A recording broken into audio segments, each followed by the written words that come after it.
Welcome to Voice of the Inland Empire, your weekly adventure into the who, what, where, and why of our Southern California communities. And we are coming to you today from Charlie's Stars and Stripes in Old Town Upland, where we are going to be meeting with DJ Stanhope, who is the center manager for Bob Hope USO right here in Ontario. This is a fascinating woman. She has worked at 11 different USO centers, literally all around the world, and often in harm's way.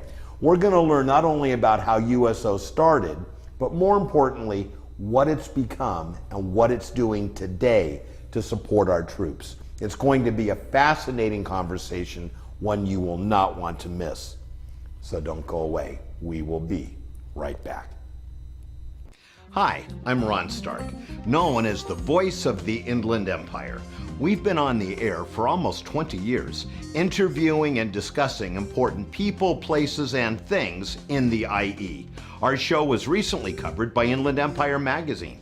Check us out on Charter Cable or visit our website at voiceoftheinlandempire.com or on Facebook or YouTube by searching Voice of the Inland Empire.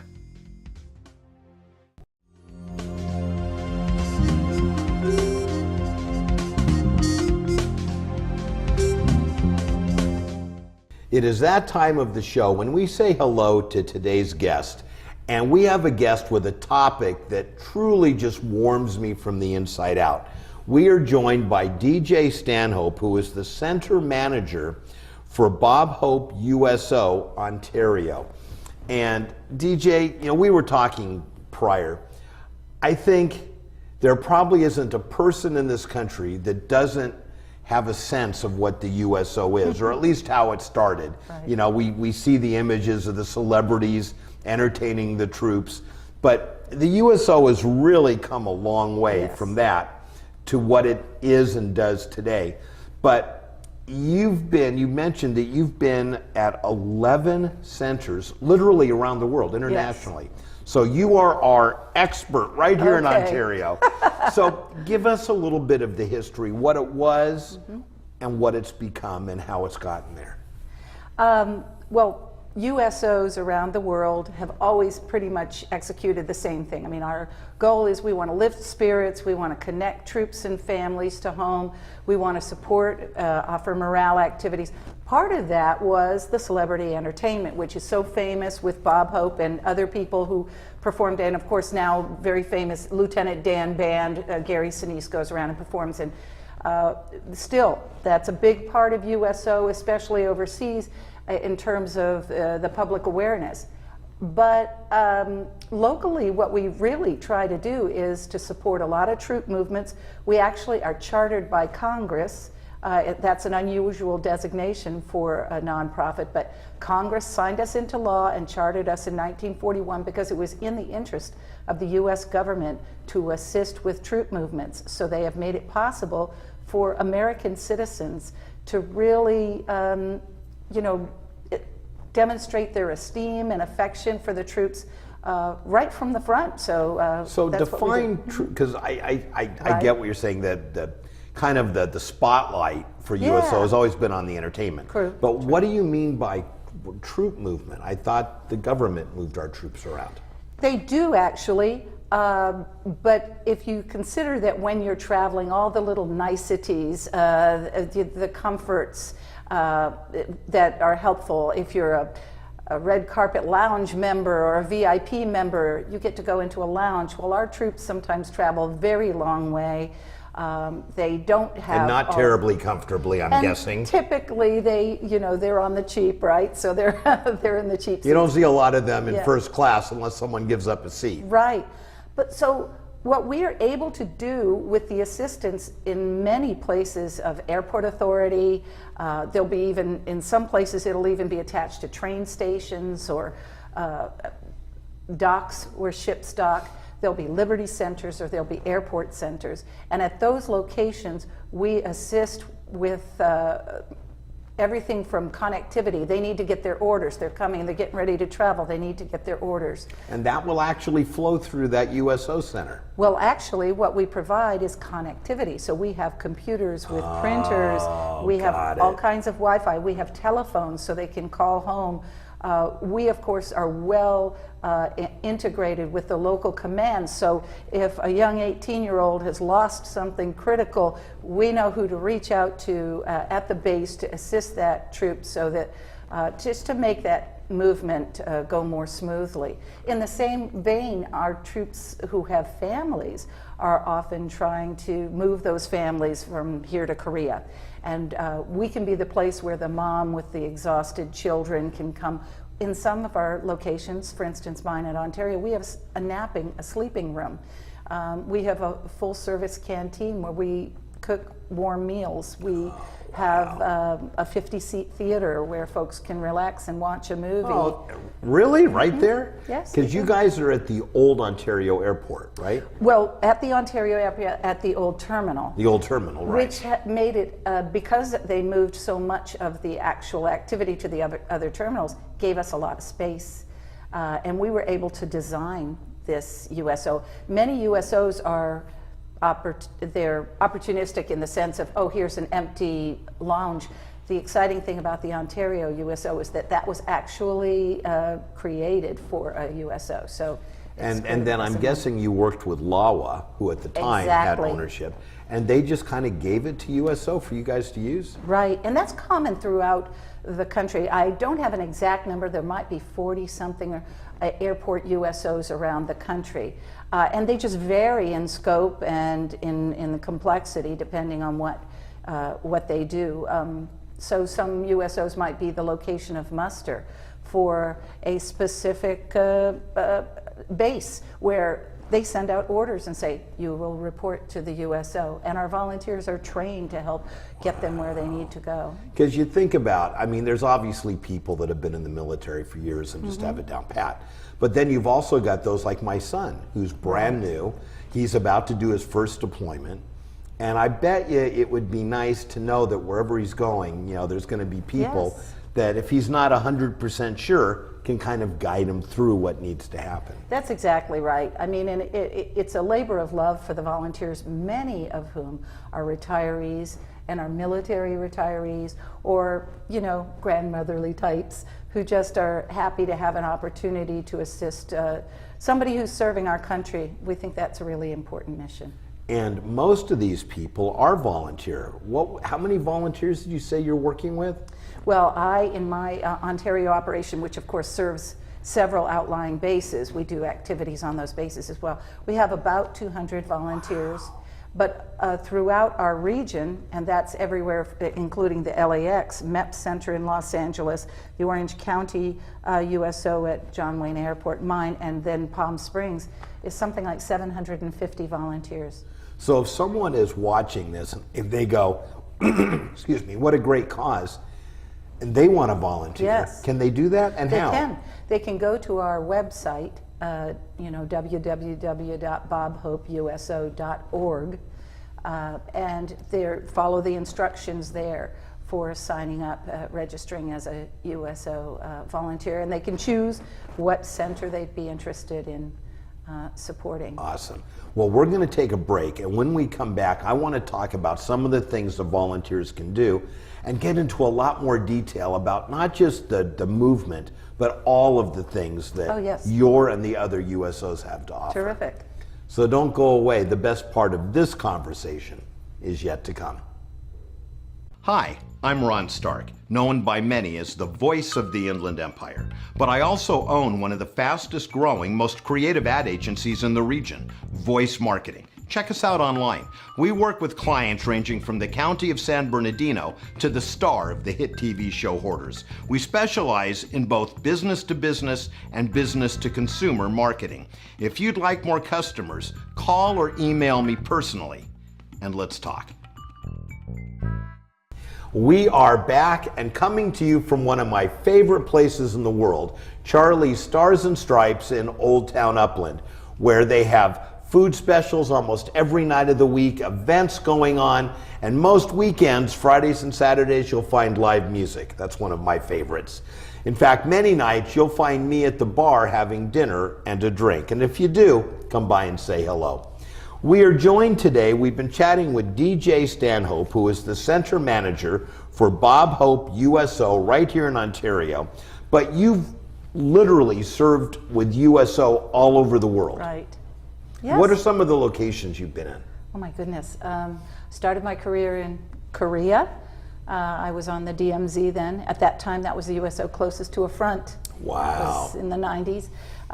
Then Japan. I went to Kuwait in 2005 to assist with the setting up of centers there. I came back to the States and ran USO of Pennsylvania and Southern New Jersey. Missed being deployed, went back to Kuwait, and then to Afghanistan, where I was at 4 different locations in Afghanistan. That must have been wild. It was, I can't tell you, the truth is, I'd go back. I'd go back in a minute. But my family likes to see me more often, so. Oh, see, now that's where we're different. My family would be going, are you leaving again soon? Never mind. Yeah. I had the pleasure of serving at the Warrior Center attached to Landstuhl Hospital in Germany, which is where so many wounded troops came through on the way out of Southwest Asia. And now here I am in wonderful Inland Empire, so as part of Bob Hope USO. Wow. And you're kind of a transplant into this region. Oh, yes, never.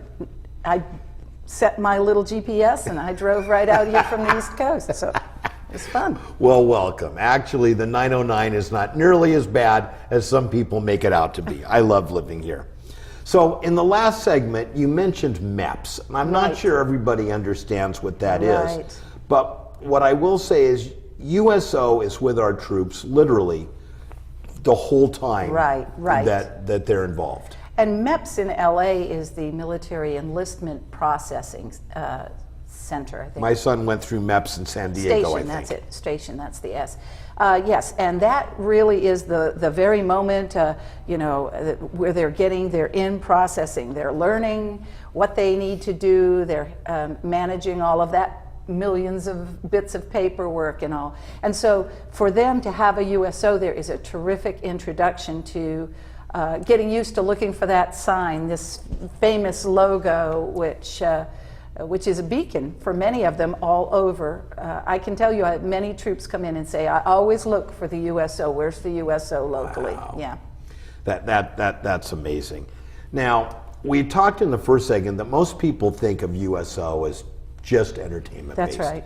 But that's really just a small part of what you do. Tell me about some of the morale boosting activities that USO does, or even right here in Ontario that you guys do. Right. Well, over the weekend, we were able to greet and farewell something like, I'm trying to think now, 930 troops. Wow.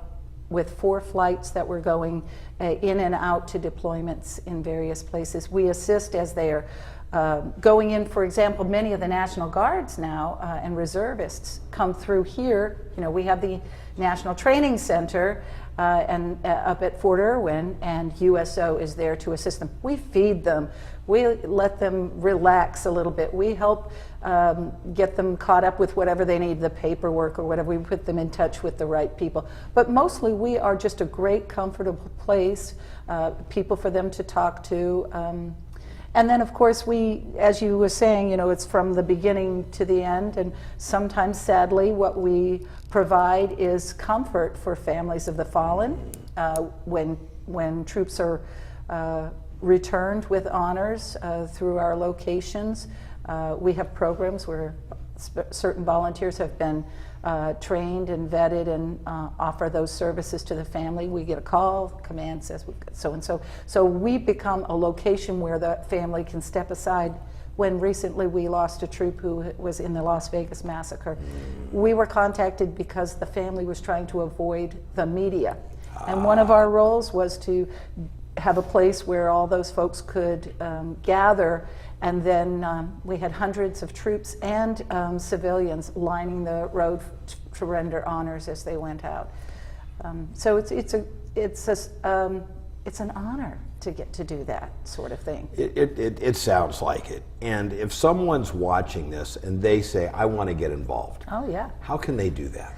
Well, they can just go to our website, www.bobhopeuso.org, and there's a How You Can Help link, and go through there and click on that. It is an online process. We are technology savvy in USO now, and but we take our volunteering very seriously. We don't ever say the words just a volunteer. You know, for us, volunteer is how we do it. We not only are we executing to get a program done, but it's not just what we do, it's how we do it. It's part of our DNA that we want to make sure to engage our civilian population as much as possible in contact with our military members. It's good for both of them. Absolutely. Well, if there's ever anything Voice of the Inland Empire can do, beyond having you on the show talking about what you do, would love to help. And I encourage anyone that's watching, you know, this is more important now than ever. Yes. Let's really support our troops. And whether you can give of time, of treasure, or of talent, we can all give something. DJ, thank you so much for joining us and telling us the USO story. But more importantly, thank you for everything you personally do and have done for our troops. Thank you very much. Don't go away. We will be right back.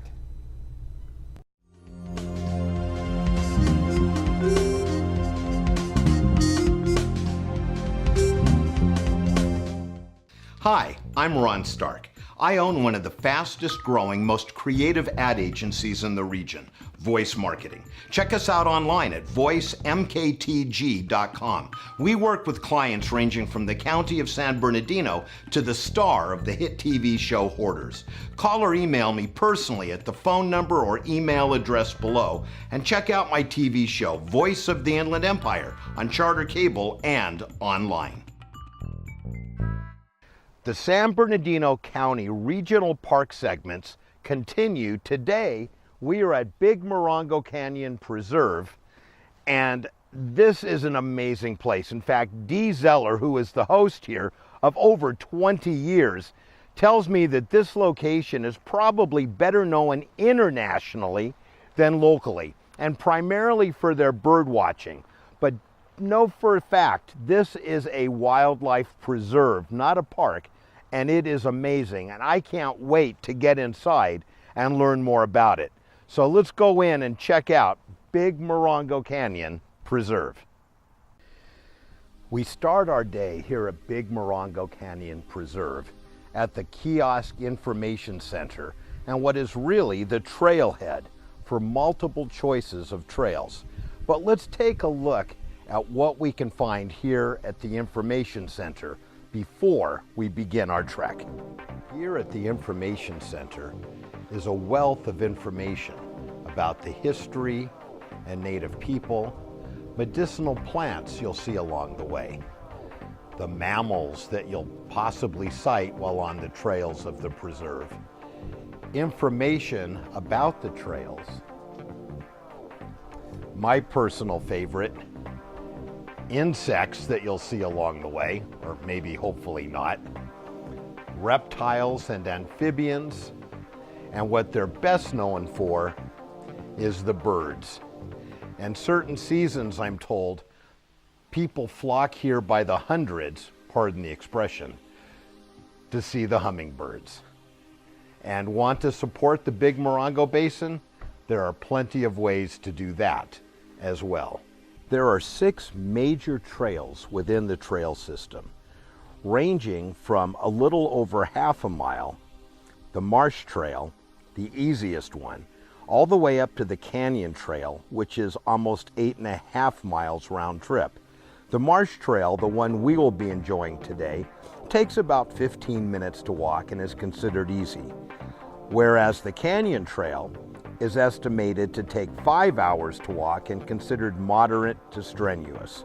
But of course, the more investment you make, the greater the return you'll get. Let's go check out the Marsh Trail. We're about to embark on the Marsh Trail. This cool winding boardwalk meanders over and along a stream under a canopy of Fremont cottonwoods, red willows, and an occasional white alder. Marshes along the way support dwarf willow, goldenrods, cattail, yerba mansa, water parsnip, and watercress. This is a birder's paradise, especially during the spring and fall migration of neotropical birds. The marsh area supports the second highest density of breeding birds known in the United States.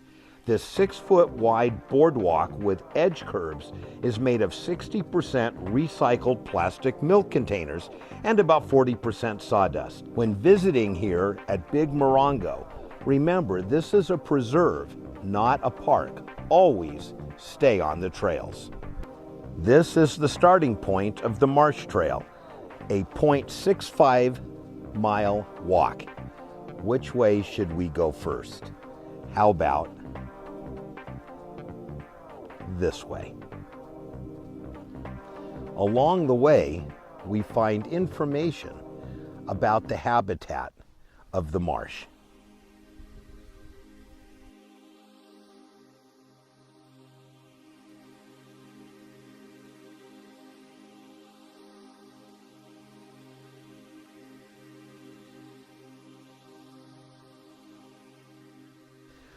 While you're unlikely to find tracks on the boardwalk, keep your eye on the ground adjacent, and you just may see the tracks of one of these local inhabitants.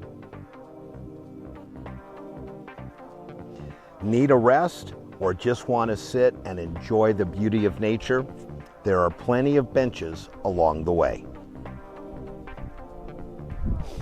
Along the way, be sure to make a stop at the Natural Science Education Center to learn more about this marvelous preserve. Ready to step off the boardwalk for a little more strenuous walk?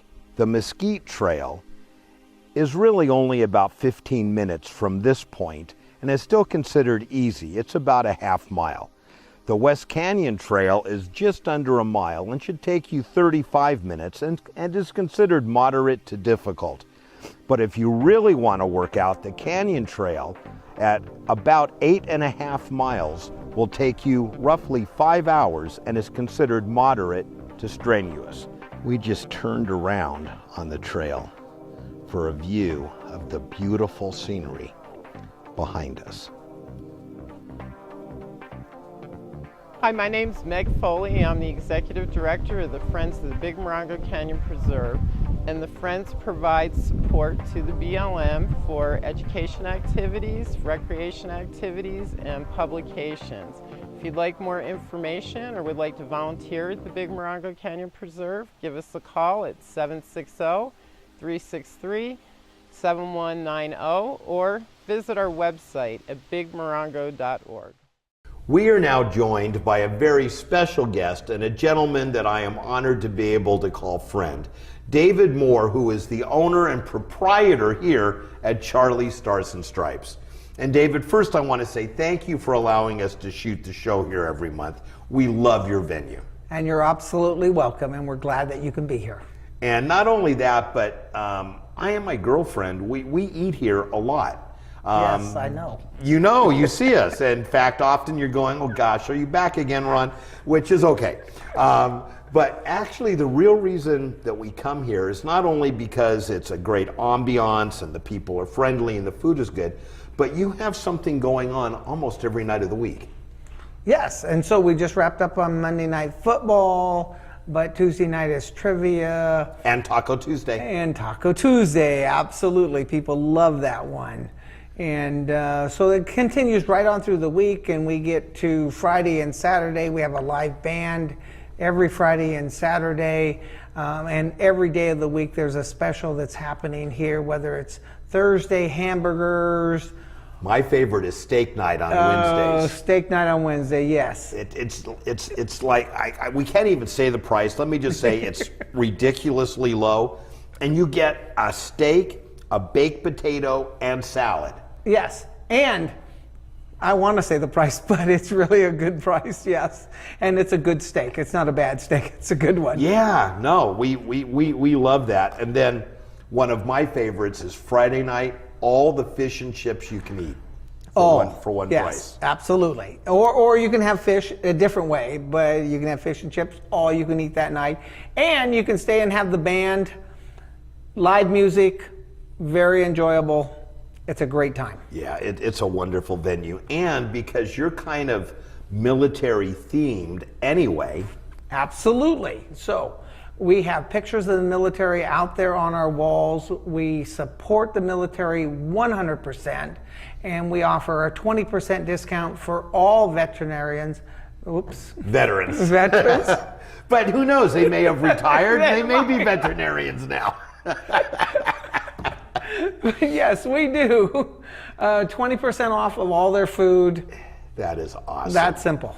That is awesome. And Saturdays and Sundays, you do breakfast, full breakfast, and you have, my girlfriend loves your Bloody Marys. I've never gotten into Bloody Marys. She loves them, and I drink your mimosas. You have specials on both of those. Yes, so Saturday and Sunday we open early. It's at 8:30, full breakfast.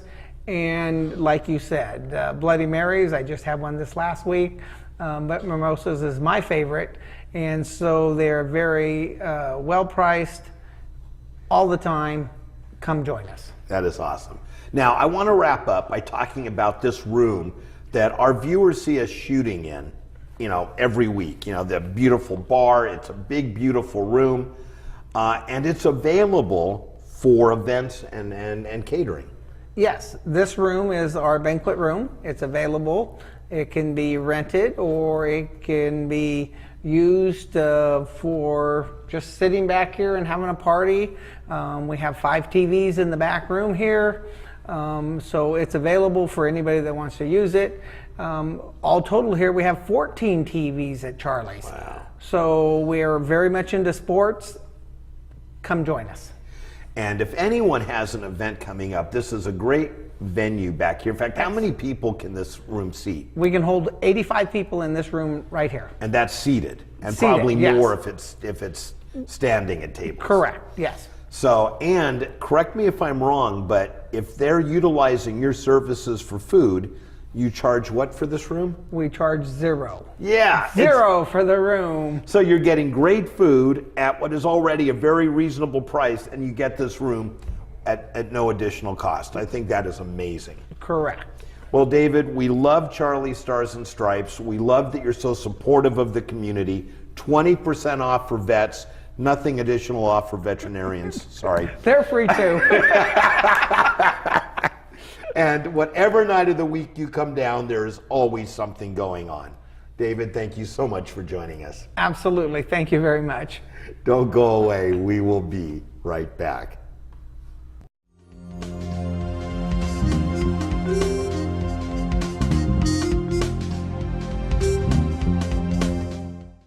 What a great show. I so enjoyed chatting with all of our guests, and I especially want to thank you for tuning in and joining us. And please remember, set your DVR so you never miss another episode of Voice of the Inland Empire.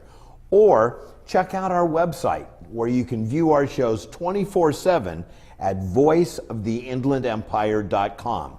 We have current shows on the homepage and an archive full of hundreds of past shows. And while you're there, drop us a line. We love to hear from you. What you like about the show, what you don't like about the show. Maybe you have an idea for a show guest. Our guests need to have topics of broad general interest and be non-commercial in nature. Or if you prefer a more traditional way of contact, give us a call at 909-746-8846. So until next time, this is Ron Stark reminding you to be productive, care for your world and the people around you, work hard, find time for fun, but always remember, give back whatever and whenever you can. Until next time, goodbye for now.